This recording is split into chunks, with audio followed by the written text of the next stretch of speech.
बिस्मिल्लाहिर्रहमानिर्रहीम। Unit 12 information handling, class 9 mathematics. आज हम स्टार्ट करने जा रहे हैं।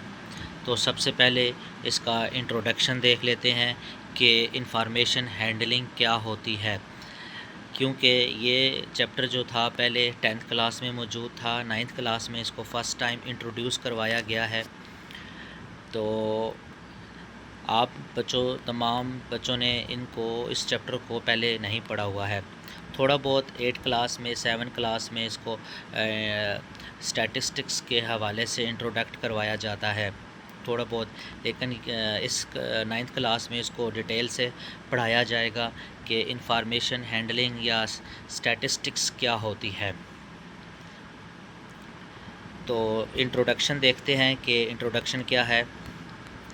Before knowing what information, let us think how can we answer the question like how many students were there in each class of a particular school। Information को जानने से पहले हमें ये सोचना होगा कि कैसे हम सवाल को देख सकते हैं कि कितने स्टूडेंट्स जो हैं एक ख़ास स्कूल में एक क्लास में पढ़ते हैं, या how many patients visited in a hospital कि कितने मरीज़ों ने हॉस्पिटल को विज़िट किया पर्टिकुलर वीक में। To answer this question we need to have quantitative information. इन सवालों का जवाब हासिल करने के लिए हमारे पास क्वांटिटेटिव इंफॉर्मेशन होनी चाहिए। वो क्वेश्चन क्या थे? ऐसे मरीज़ जिन्होंने एक हफ़्ते में हॉस्पिटल्स का विज़िट किया, वो कितने मरीज़ों ने किया, या किसी ख़ास स्कूल में किसी ख़ास क्लास में हर क्लास में कितने बच्चे पढ़ते हैं।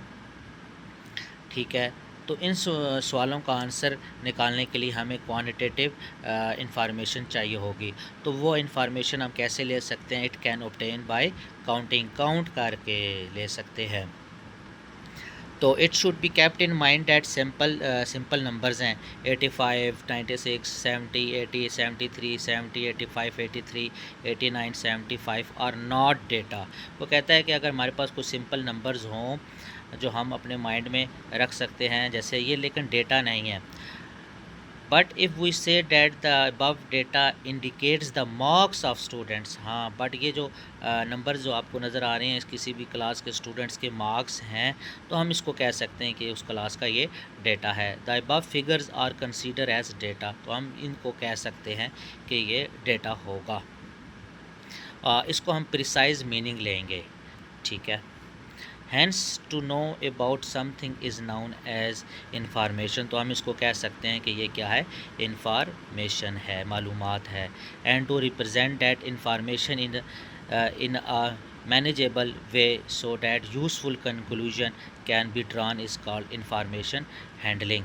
तो हम इस इंफॉर्मेशन को रिप्रेजेंट करते हैं एक मैनेजेबल वे में, कि उसका फिर नतीजा अखज़ करते हैं और उसको ड्रा करते हैं, जिसको कहा जाता है इंफॉर्मेशन हैंडलिंग।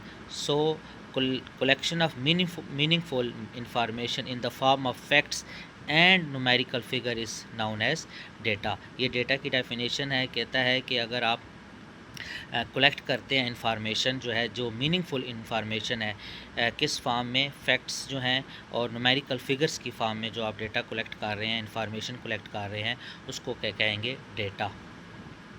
ये डेटा की डेफिनेशन भी है, यहाँ पे इंफॉर्मेशन हैंडलिंग की डेफिनेशन भी है। ठीक है, दो यहाँ पे डेफिनेशंस नज़र आ रही हैं।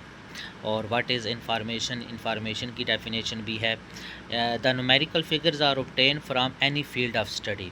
न्यूमेरिकल फिगर्स कहाँ से मिलते हैं? एनी फील्ड ऑफ स्टडी से। जैसे कि वो कहता है कि the maths of students of your class, आपकी क्लास में जितने स्टूडेंट्स हैं उनका मैथ्स क्या है, या number of pairs of shoes sold by shopkeeper in a month, एक महीने में शॉपकीपर ने कितने जूतों को सेल किया है। Data can be obtain from existing source, office record, published paper और the same can be obtain directly from the field according to needs. Data को हासिल किया जा सकता है डिफरेंट सोर्स से, ऑफिस रिकॉर्ड से भी, पब्लिश पेपर से भी, और भी डायरेक्टली रिसोर्सेज से भी हासिल किया जा सकता है। नेक्स्ट हमारे पास आ रही है इंफॉर्मेशन हैंडलिंग। इंफॉर्मेशन हैंडलिंग क्या होती है? Information handling is the process of collecting, organising, summarising, analysing and interpreting numerical data. Information handling क्या है? एक ऐसा प्रोसेस है जिसमें कलेक्ट किया जाता है, जमा किया जाता है, उसको ऑर्गेनाइज किया जाता है, समराइज यानी जमा किया जाता है, एनालाइज किया जाता है, और इंटरप्रेटिंग न्यूमेरिकल डेटा जो है इंफॉर्मेशन हैंडलिंग कहलाता है। नेक्स्ट जो डेटा है इसकी भी दो कैटेगरीज़ हैं, इसको क्लासिफाई किया गया है दो कैटेगरीज़ में। First one is discrete data. Discrete data क्या होता है? It can take only some specific values, ये कुछ सम स्पेसिफिक वैल्यूज़ ली जाती हैं।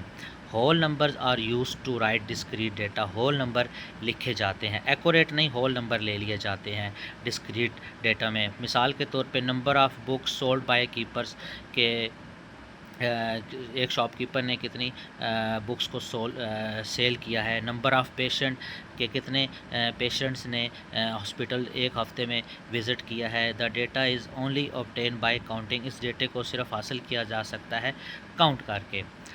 सेकंड आ रहा है कंटिन्यूस डेटा। कंटिन्यूस डेटा क्या होता है? It can take every possible value. इसमें आप देख सकते हैं कह रहा है कि हर वैल्यू ली जाती है इन अ गिवन इंटरवल। इंटरवल ये होता है कि अगर हमारे पास 1 से लेके 10 तक है एक इंटरवल, 20 से 30, 30 से 40 ये इंटरवल है, तो उसके अंदर जितनी वैल्यूज़ लाई कर रही हैं वो तमाम की तमाम वैल्यू हम उस लेंगे। Decimal number are use to write count. Decimal number भी इवन उसने बोला है कि कंटिन्यूस डेटा में आते हैं। The data is only obtain by measuring. जैसे इस डेटे को हासिल किया जा सकता है किस तरह मेजर करके कि the mass of student in class, जो हमारी क्लास में स्टूडेंट्स हैं 28.5 kg, दूसरे स्टूडेंट का वज़न, तीसरे स्टूडेंट का वज़न। इसी तरह क्लास में मौजूद अगर 40 स्टूडेंट्स हैं तो जो 40 स्टूडेंट हैं उन हर स्टूडेंट का जो वेट किया जाएगा वो तकरीबन सबका डिफरेंट ही आएगा। तो वो तमाम हर स्टूडेंट का वेट करना कंटिन्यूस कहलाता है। अगर क्लास में मौजूद 40 बच्चे हैं तो वो अगर 40 का कह देना वो डिस्क्रीट कहलाएगा। ठीक है। नेक्स्ट हमारे पास ग्रुप अनग्रुप डेटा और ग्रुप डेटा आ रहा है। तो data which is not arranged, ऐसा डेटा जो उसको अरेंज नहीं किया जाता सिस्टमेटिक ऑर्डर में या ग्रुप्स में या क्लास में, उसको कहते हैं अनग्रुप डेटा। मिसाल के तौर पे नंबर ऑफ़ टॉयज़ जो हैं शॉपकीपर ने सेल कर दिए हैं एक महीने में, वो तकरीबन ये इसने डेटा दिया हुआ है।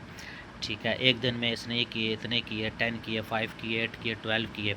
आप देख सकते हैं कि ये सारे नंबर जो हैं एक सिस्टमेटिक वे में नहीं पड़े हुए, इर्रेगुलर वे में पड़े हुए हैं। तो इस डेटे को कहते हैं अनग्रुप डेटा। तो ग्रुप डेटा क्या होगा? If we arrange the given above given data, अगर हम इस तमाम डेटे को अरेंज कर दें ग्रुप्स में या क्लास में, जिसको कहते हैं ग्रुप डेटा। तो आप देख सकते हो कि सबसे छोटे नंबर से लेकर सबसे हाईएस्ट नंबर तक हम उसको क्लासेस बना लेंगे। यानी सबसे छोटा नंबर 5 था, सबसे बड़ा नंबर 34 था, और इनका क्लास इंटरवल जो बीच में गैप है वो 5 नंबर का रख लिया जाता है। 5 से 9, 10 से 14, 15 से 19, 20 से 24, 25 से 29, 30 से 34। अब हमने ये देखना है कि 5 से 9 में कितनी नंबर्स आ रहे हैं, वो 2 आ रहे हैं तो 2 लिख देंगे और इस तरह 2 लाइनें लगा के टैली मार्क कर देंगे। 10 से 14 में 2 नंबर आ रहे हैं, 2 लिख देंगे और 2 लाइनें लगा के टैली कर देंगे। 15 से 19 में 10 नंबर आ रहे हैं, ये तारे जितने भी नंबर्स मौजूद हैं इसमें 10 मौजूद हैं, तो 4 नंबर लगा के 4 लाइनें लगा कर उसको एक और लाइन क्रॉस करेंगे, 5 हो जाएगा। इसी तरह सिमिलर ये भी है, यहाँ पे 14 आ रहे हैं। ये मैं आपको सिर्फ समझाने के लिए बता रहा हूँ कि ग्रुप डेटा क्या होता है। नेक्स्ट हमारे पास फ्रीक्वेंसी डिस्ट्रीब्यूशन आ रही है। फ्रीक्वेंसी डिस्ट्रीब्यूशन क्या होती है? डिस्ट्रीब्यूशन और टेबल डैट रिप्रेजेंट क्लासेस, जो टेबल क्लास और ग्रुप को रिप्रेजेंट करता है। ठीक है। एक डिस्ट्रीब्यूशन जो है, कोई भी डिस्ट्रीब्यूशन है या टेबल जो बनाएंगे वो रिप्रेजेंट करता है क्लास या ग्रुप को along with their respective class frequencies. उस क्लास के रिस्पेक्टिव क्लास फ्रीक्वेंसीज़ के लिहाज से उसको कहते हैं फ्रीक्वेंसी डिस्ट्रीब्यूशन। दूसरे लफ्ज़ों में कह सकते हैं, in other words the various atoms of data are classified into certain groups or classes, and the number of atoms lying in each group or class is put against that group or class। तो इसमें दूसरे लफ्ज़ों में ये कहता है कि अगर आपके पास कुछ किसी भी डेटा का वेरियस एटम्स दिए हुए हैं, उनको क्लासिफाई किया जाता है सर्टन ग्रुप्स में, क्लास में या नंबर ऑफ़ एटम्स में, जो कि ग्रुप लाई कर रहे होते हैं किसी भी ग्रुप्स में, या फिर क्लास को पुट किया जाता है उसके अगेंस्ट ग्रुप या क्लास में। तो डेटा को ऑर्गेनाइज़ किया जाता है, समराइज़ किया जाता है इस तरीके से, इसको फ्रीक्वेंसी डिस्ट्रीब्यूशन कहा जाता है। तो ये जो फ्रीक्वेंसी डिस्ट्रीब्यूशन है, ये जो आप क्लास में जब आपको क्वेश्चंस करवाऊँगा फिर आपको मज़ीद समझ आ जाएगी। नेक्स्ट जो है एक रेंज आ रही है जिसमें आप इसके बारे में पढ़ेंगे कि रेंज क्या होती है। Range is equal to x maximum minus x minimum value. Find the range of data. Range is the difference between the greatest value and the smallest value. जो आपके पास डेटा दिया जाएगा, डेटा में जो सबसे बड़ी वैल्यू उसको आप माइनस कर देंगे सबसे छोटी वैल्यू में, तो वो क्या होगी, रेंज होगी।